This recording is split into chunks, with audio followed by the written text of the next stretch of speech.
Miss হবে না আপনার পছন্দের টিভি শো। দেখুন জি5 অ্যাপে একদম ফ্রি। রাজ, আমার মা বাবা এই বিয়েটা নিয়ে ভীষণ খুশি,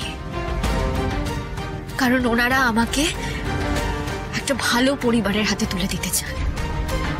ভালো পরিবার মানে যে পরিবার আমাকে ছোট চোখে দেখবে না, যে পরিবার আমার পরিবারকে ছোট চোখে দেখবে না, এও করবে না।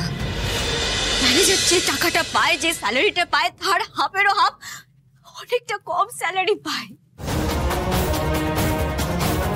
তাই এক্সট্রা ইনকামের জন্য এই ক্লিনিক সার্ভিসের কাজ করে আমি manager.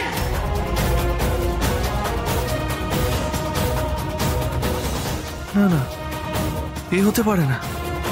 Shri madam sales girl, তিনি বাড়ি পরিষ্কার করেন এক্সট্রা টাকার জন্য। মা এসব শুনলে কিভাবে রিয়েক্ট করবে জানি না। মানে মাকে বোঝাবো কি করে আমি? আমি হেল্প করছি।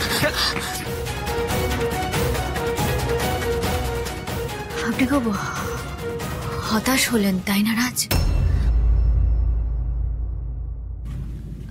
আপনার এই রিয়াকশনটা না আমার খুব চেনা। প্রত্যেকটা বড়লোক বাড়ির ছেলে আমার এই সত্যিটা জানার পরে রিফিউজ করে দিয়ে চলে যায়, কিন্তু আপনাকে তো আমি অন্যরকম ভেবেছিলাম। আপনি তো আর 5 জন বড়লোক বাড়ির ছেলেদের মতো নন। আপনি তো আলাদা ছিলেন। ম্যাডাম, আপনি যেটা ভাবছেন। কি ভাবছি? যেটা দেখছি সেটাই তো ভাবছি রাজ। আপনার এই তাকানোটা না আমার খুব চেনা, জানেন তো। আমি সত্যি এক্সপেক্ট করিনি যে আপনি এইভাবে রিঅ্যাক্ট করবেন।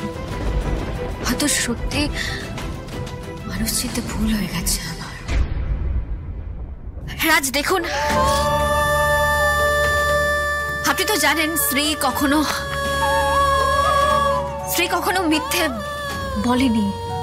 আর আমি আজ আপনাকে মিথ্যে বলবো না। আপনার মনে যদি স্ত্রীকে নিয়ে কোনো ভ্রান্ত ধারণা থেকে থাকে, আপনি যদি মনে করে থাকেন যে আমি ম্যানেজার, তাহলে এই প্রত্যেকটা ধারণা না আপনার মনের ভেতর থেকে দূর করে দেবেন।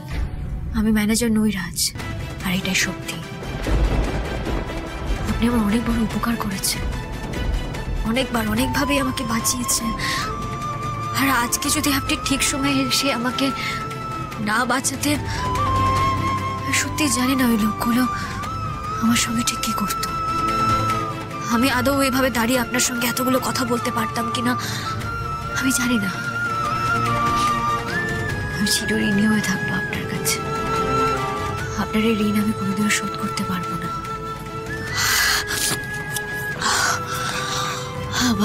অনেকটা দেরি হয়ে যাচ্ছে, বাড়িতে অনুষ্ঠান আছে, আপনি তো সবটাই জানেন। আমাকে এবার বেরোতে হবে।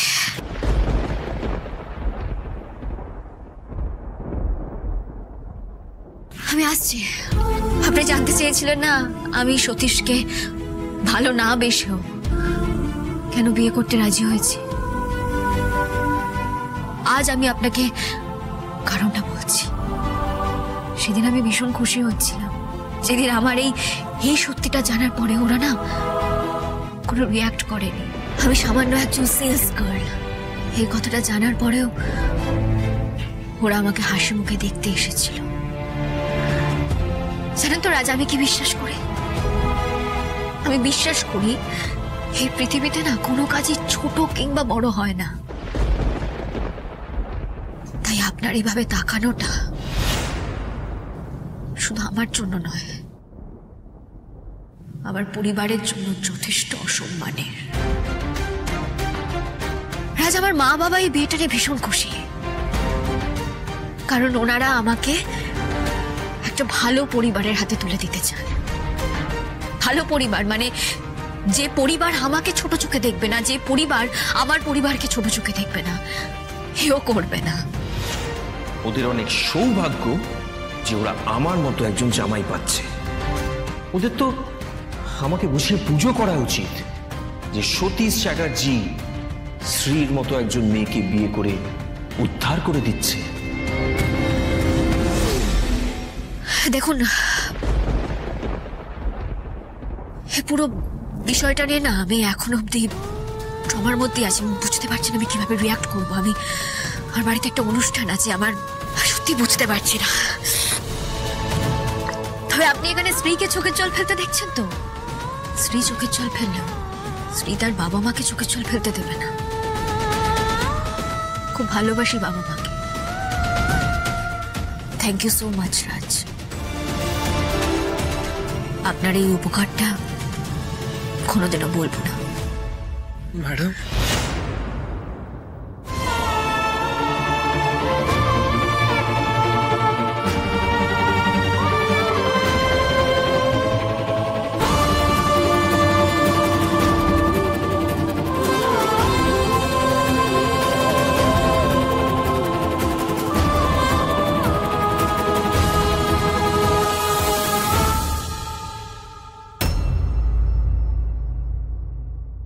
দরজাটা ভেতর থেকে বন্ধ ছিল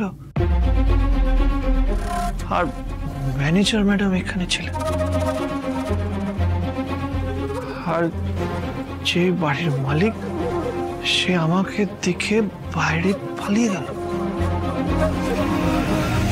তাহলে দরজাটা ভেতর থেকে কে বন্ধ করলো? এখানে কেউ আছে নাকি? হ্যাঁ, কেউ এখানে এখানে আছে নাকি?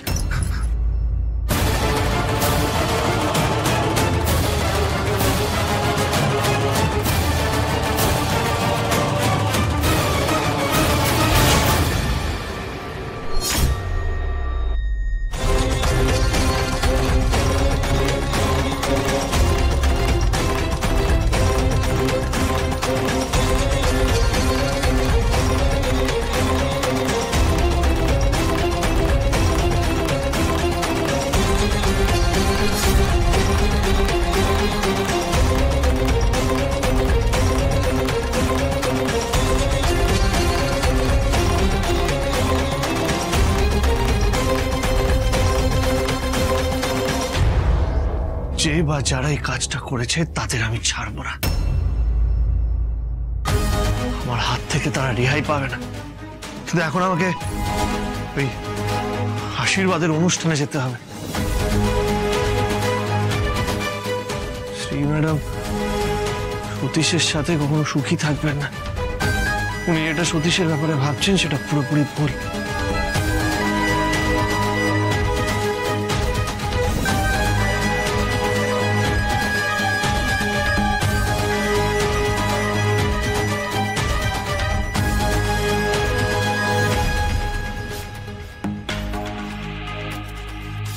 জি5 ডাউনলোড করুন আর সব এপিসোড দেখুন একদম ফ্রি।